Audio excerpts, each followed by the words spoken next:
श्री शिवाय नमस्तुभ्यम दोस्तों, हर हर महादेव। दोस्तों, नवमी तिथि के कुछ किए जाने उपायों के बारे में पूज्य गुरुदेव श्री प्रदीप मिश्रा जी के श्रीमुख से स्वयं उनके श्री कहा जाए कि श्रीमुख से या फिर उनके वाणी से सुनते हैं दोस्तों। वैशाख महीने में बाबा शंकर को जो चढ़ाया जाता है और 1000 अश्वमेध यज्ञ का पुण्य फल हम प्राप्त कर लेते। इंदार और शमी ने दोनों ने मिलकर भगवान शिव की आराधना करी और देवादिदेव महादेव ने वर दे दिया।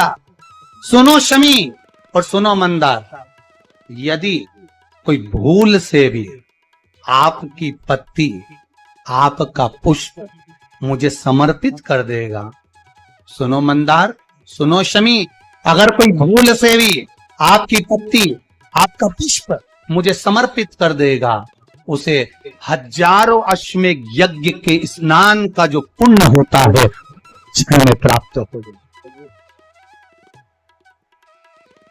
1000 अश्वमेध यज्ञ का पुण्य, 1000 अश्वमेध यज्ञ का पुण्य एक क्षण में प्राप्त हो।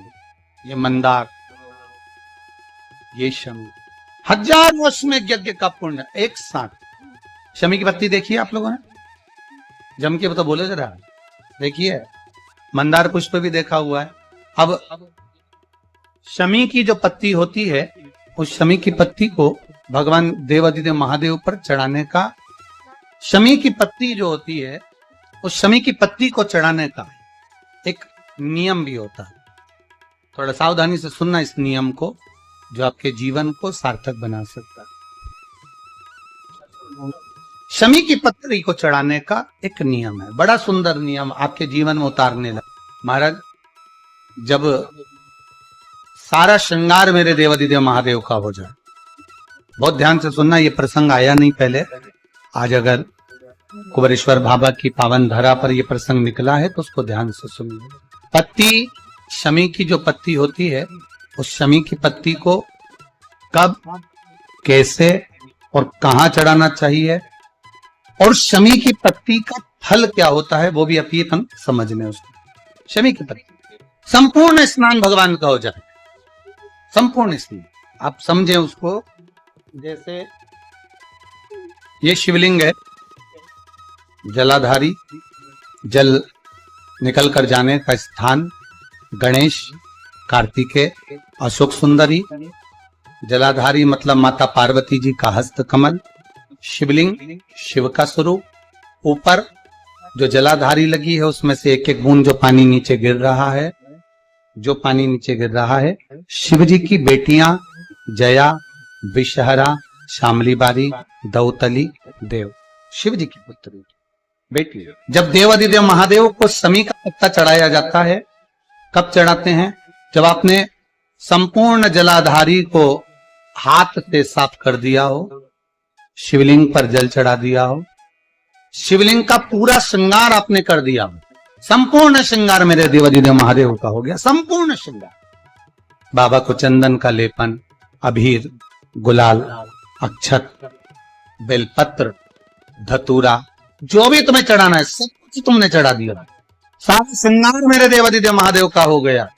तब शमी की पत्ती को मां जगत जननी की जो जलाधारी है उस पर मात्र स्पर्श कराकर शिव के शिवलिंग पर आखिरी में समर्पित कर देना चाहिए, जिससे हमारी मन की जो कामना है वो मां जगत जननी देवादिदेव महादेव से उनके कानों में श्रवण कर। शमी पत्र का एक बात और स्मरण में रहे, शमी पत्र की बहुत एक बात और अपने स्मरण में लीजिएगा। शमी पत्र की जैसे शिवलिंग, जलाधारी और स्थान, जब बहुत ज्यादा मात्रा में दरिद्रता होती है, बहुत ज्यादा मात्रा में बहुत कष्टमय जीवन, जब तुम्हारी चित्त वृत्ति में आए, जब तुम्हारे मन में आए, धन भी नहीं है, पैसा भी नहीं है, बहुत दरिद्रता का जीवन है, बहुत दुखी जीवन, तब बेलपत्र और शमी पत्र का प्रयोग जरूर करके देखना। प्रैक्टिकल करने में कुछ नहीं जाता, प्रैक्टिकल करने में क्या जाता, करके देख। उस समय पर वो कहते हैं ना कि कोई कहने वाला कह दे कि महाराज जी, वो एक महाराज प्रवचन दे रहे थे और प्रवचन में देते देते देते देते किसी ने, महाराज जी प्रवचन दे रहे थे कि मदिरा का पान नहीं करना चाहिए, नहीं पीना चाहिए, गलत है, नाली में पड़ा होता है, व्यसन में पड़ा होता है, ऐसा पान ना करो।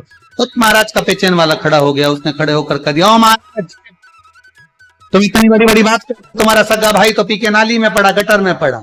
महाराज जी को क्रोध नहीं आया, समझ थी। महाराज जी ने कहा, भैया देख, मैं भी प्रवचन दे रहा हूं, मेरा भाई भी प्रवचन दे रहा है, मैं मुंह से समझा रहा हूं कि पीकर लोग नाली में गिरते हैं, गटर में पीट गिरते हैं। मेरा भाई प्रैक्टिकल करके दिखा रहा है कि मत पिया। प्रैक्टिकल वाली बात है। बेलपत्र का एक बार जीवन में प्रैक्टिकल कर कर देखना, प्रैक्टिकल करना। जैसे आपको कहा कि आपका विश्वास का है, भरोसा अगर दृढ़ है, और शंकर के प्रति अगर आपका विश्वास का है, शंकर कह रहे हैं, मां उमा से, मां पार्वती से, मेरा महेश कह रहा है, मेरा बाबा भोलेनाथ, मेरा बाबा विश्वनाथ, मेरा त्रिकालदर्शी कैलाशी अविनाशी कह रहा है कि हे पार्वती,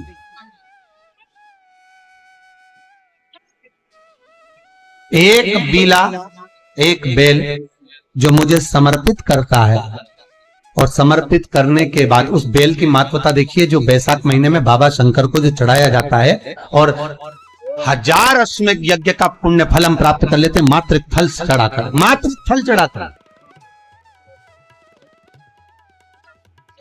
हे पार्वती, संसार का मनुष्य जब मुझे वो बेलपत्र समर्पित कर, वो बेल का फल समर्पित करता है, पार्वती वो फल जो मुझे चढ़ता है, फिर मैं भले नर्मदा के जल से निकला हुआ कंकर शंकर क्यों ना हूं, फिर चाहे मैं गंगा के जल से निकला हुआ कंकर शंकर क्यों ना हूं, चाहे फिर मैं यमुना के जल से निकला हुआ कंकर शंकर क्यों ना हूं, चाहे मैं सरयू के जल से निकला हुआ कंकर शंकर क्यों ना हूं, चाहे मंदाकिनी के जल से निकला हुआ कंकर शंकर क्यों ना हूं, हे पार्वती, फिर जो भी शिवलिंग पर वो बेल समर्पित होता है, वो बेल उठाकर जीव अपने कार्य में ले सकता है। ये मां उमा से कह रहा है। तो उस बेल की महत्वता जानेंगे। अब अपन उस बेल को जानने के लिए वापिस स्कंद पुराण में चले, तो स्कंद पुराण में लिखा हुआ है कि जो बेल बैसाख के महीने में शंकर को चढ़ाया जाता है, वो बेल का फल उठाकर रख लिया जाता है। बैसाख के महीने में उस चढ़े हुए, बाकी के आपको बेल का फल खाना हो तो बात दूसरी, और चढ़ा हुआ जो बेल का फल है वो पूरा बैसाख नहीं खाना। बैसाख के बाद में अगला जो महीना आए, उस महीने के अंदर उस फल के अंदर का गुर्दा निकालकर उसको सुखा लीजिए, और सुखाकर जिस व्यक्ति को पथरी की बीमारी हो, और जिस व्यक्ति को पेट में भोजन पचता ही नहीं है, पूरा शरीर पाचन क्रिया बेकार हो गई, उस व्यक्ति को केवल 7 दिन तक शंकर पर चढ़ा हुआ वो बेलपत्र प्रदान कर दीजिए। पथरी भी और पाचन क्रिया भी, जिंदगी तकलीफ नहीं। उस बैसाख में फल की इतनी महत्वता बाबा भोलेनाथ स्कंद पुराण, लिंग पुराण, नर्मदा पुराण, पद्म पुराण के अंतर्गत, शिव महापुराण के अंतर्गत वर्णन कर, उसकी महत्वता। वो बेल का फल साधारण नहीं हो सकता। अब मंदार का जो पुष्प होता है, आंकड़े का जो फूल होता है, एक सफेद कलर का भी होता है और एक गुलाबी कलर का भी होता है। देखा है आप लोगों ने? बोलो, जम के बोलो, देखा है ना? गुलाबी कलर का जो पुष्प होता है, वो आप मंदार का, आंकड़े का जो गुलाबी कलर का पुष्प होता है, आप टीवी पे देख रहे होंगे, एक सफेद देख रहे होंगे, एक मंदार का गुलाबी फूल, नीला कलर का फूल देख रहे होंगे। जो नीला कलर का जो पुष्प होता है, गुलाबी कलर का जो आंकड़े का फूल होता है, प्रयास करना, जब किसी विषम परिस्थिति में फंस गए, विषम परिस्थिति, जब आपको लग रहा है कि मुझे बहुत भय लग रहा है, कुछ बुरा होने वाला, आपको लग रहा है आज मेरी उल्टी आंख बहुत फड़क रही है, कुछ गड़बड़ होने वाला, आपको लग रहा है मेरी सीधी आंख फड़क रही, कुछ गड़बड़ होने वाला, तब केवल वो नीला जो गुलाबी पुष्प है मंदार का, उसको कहीं से लाकर शिवालय में अशोक सुंदरी वाली जगह पर स्पर्श कर कर शिवलिंग पर आप चढ़ा दीजिए। आपकी विषम परिस्थिति कैसी भी होगी, वो रास्ता निकल जाएगी, हंसना नहीं, परेशान नहीं। मंदार आंकड़ा, सफेद आंकड़े का पुष्प भी भगवान शिव समर्पित होकर। दोस्तों, उम्मीद करते हैं गुरुजी के ये उपाय बहुत ही उपयोगी और कारगर होंगे आपके लिए। अवश्य ही एक बार ज़िंदगी में अपनाइए और इसका लाभ लीजिए। उम्मीद करते हैं दोस्तों ये वीडियो आपको अच्छी और उपयोगी लगी होगी। अगर अच्छी और उपयोगी लगी तो एक छोटा सा लाइक अवश्य करिए। आप पहली बार मेरे चैनल पर हैं तो मेरे चैनल को सब्सक्राइब करिए, बेल नोटिफिकेशन अवश्य दबाइए जिससे आने वाली वीडियो आपको समय से प्राप्त हो सके। दोस्तों कोई भी प्रश्न या सुझाव तो कमेंट बॉक्स में लिख सकते हैं। फिर मिलते हैं एक नई जानकारी के साथ नए वीडियो में, तब तक के लिए हर हर महादेव, जय भोलेनाथ दोस्तों, धन्यवाद दोस्तों।